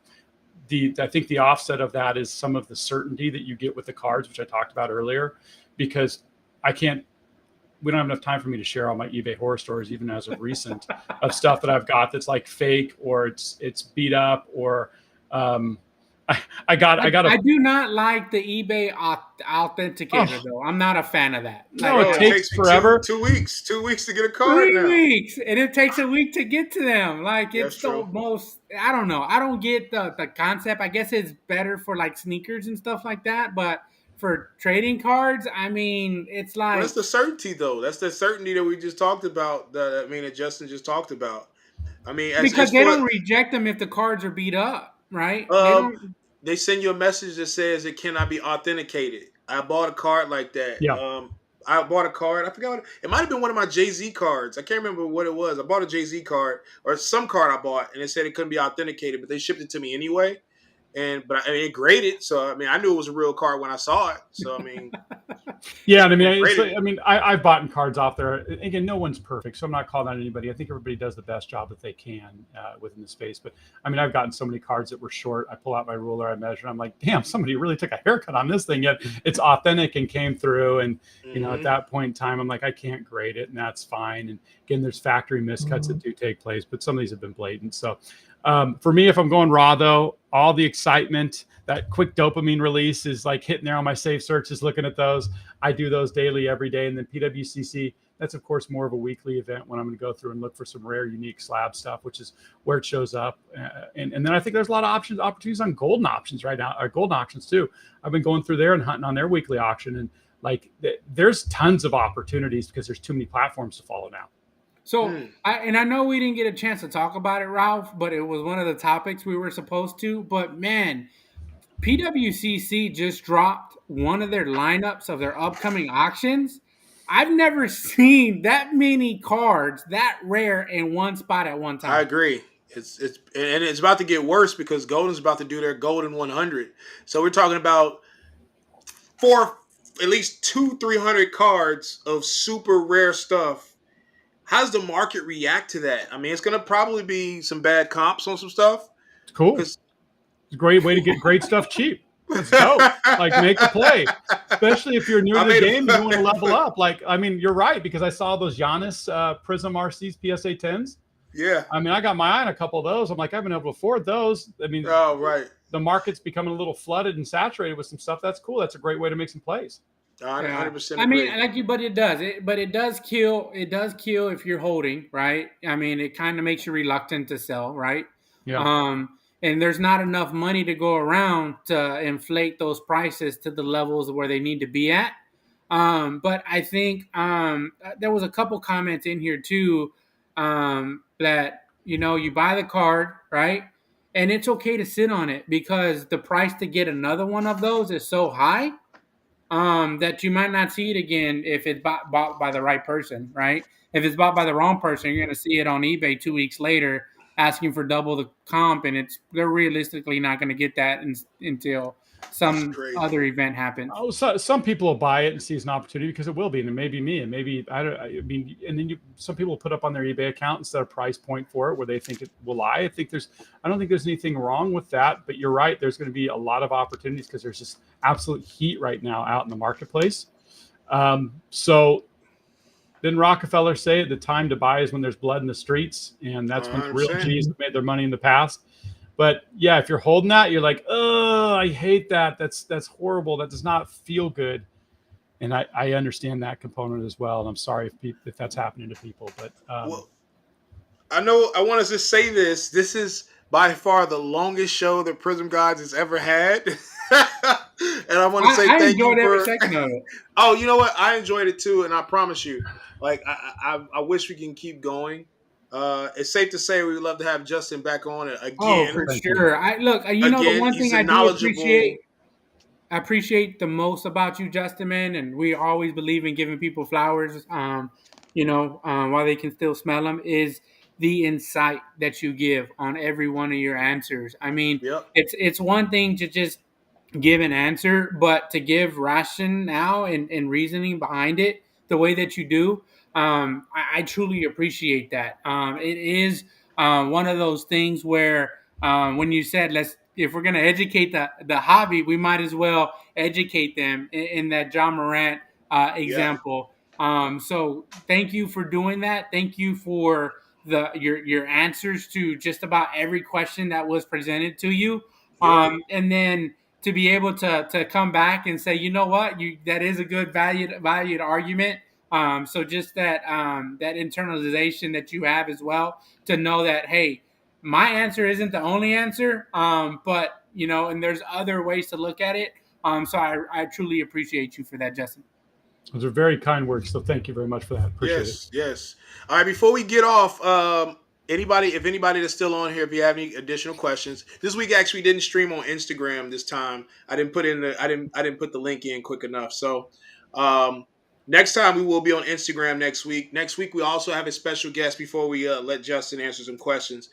We have special guest Tony Devine. He'll be on next week. He's the Warrior. He's been to probably more shows than any of us. Probably travels way more than any of us. So we'll have another insight on what the hobby's like on the road by somebody who goes on a road more than I do. But I really appreciate everybody supporting. Appreciate you again, Justin, for chiming in. If anybody has any questions for Justin or any of us, feel free to throw them in the chat. We appreciate you. Love what you collect, Justin. Williams, Joel, as like always. I just sent out Joel's hat. Joel won the contest last week for a free Culture Collision hat last week, man, and we really appreciate you for that too. Those are dope hats, Joel. You'll like that, man. Those are really, really cool hats. Thank you. All right, so nobody has any questions? Is there any last minute statements? I think one point I'll make, and Ziggy made a fair point, and that is like, tell me about why you would like Exquisite more than NT in football. And the truth is that I wouldn't. You're right. That's kind of fair to segment it a little bit. That I'd take NT over modern, but I think the question, my mind, and I think this is why you posed it maybe that way. My mind immediately went to basketball. It's like Exquisite basketball, and so yeah, I think you're absolutely spot on. Like NT football, yes, but the thing about NT football says this that I absolutely despise. Is there not game worn patches? I'm not buying non-game worn patches. I'm not buying. I think early years were early they were, but we're talking ultra modern is the way he posed his question. But you're right, early they were. So like if you get an early Dan Marino patch, that's dope. That's game worn. But I'm not buying and paying that amount of money for a non-game worn patch that some dude just flipped over on, like, held over his shoulder on his couch. Well, we called it Walmart jersey. Yeah, the Walmart patch. So there are pros and cons. I'm really into hockey too, though. Like the hockey game is dope. I like the hockey. Shield, the puck, right? Is it Shield or puck? One of the two. Well, they've got Exquisite within hockey. Yeah. Okay. And so, but it isn't called Exquisite though. It's called Cup, right? The Cup. I think it's called Cup. Yeah. So there's the Cup. Yeah, and the Cup is the premium product. but that's really a great product too that they put forth as well. So that's where you just got to know the variations on your different sports that you collect, because they do matter, and the prices realized do matter. But see, and the reason why he said that, but if you think, go back and you look at who were the premier players in that year, right, of exquisite football, right? You probably couldn't think of too many household names that are coming out of that product. If you go back to NBA around 2003 to 2007, I mean, all the greats that we have today are coming out of those sets. So Yes. that's one of the other reasons too. It's just your market space of players is a lot different between them.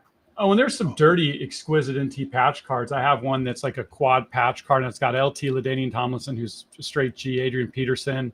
It's got I don't know, two other guys, and the patches are just disgusting on them. And it's a pretty relatively inexpensive card, but I love that card. I love the design. I love all of it. So that's the fun of the game, is all the little variations that lay within it. And then I guess Justin said that NT NASCAR. I know a degenerate that loves NT NASCAR. I won't say his name out loud. Jesse Craig that loves NT NASCAR and likes to rip it. And I see a lot of people getting into that more and more. I see a lot of that selling on Pristine that people like too. So it's something that I haven't engaged with, but maybe I'll take a look at that. Justin, thank you for the feedback, man. Yes. We appreciate everybody chiming in with us on this week's PrizmGawd podcast. Feel free to, if you want to watch it again, feel free to go to youtube.com. You can watch it again. Coming soon, I plan to have it on podcast where you can listen to it on Apple Music and every other platform on podcasts. We're working on that. So once that comes out, we'll definitely announce that on PrizmGawd's page. And thank you again, Justin. Very knowledgeable person. I appreciate you filling in last minute. Absolutely. You don't understand, guys. I really appreciate you chiming in and filling in. I wanted to make sure we brought in a guest who was educational, who knew what was going on, and could actually add more value to the show. So really appreciate you for stepping in. Thank you, guys. Extremely grateful. All right. Appreciate you all. Take care. Good night. Thank you. Okay. All right, guys. Have a great day. Oh, last but not least, we close it, right? All right, let's do it.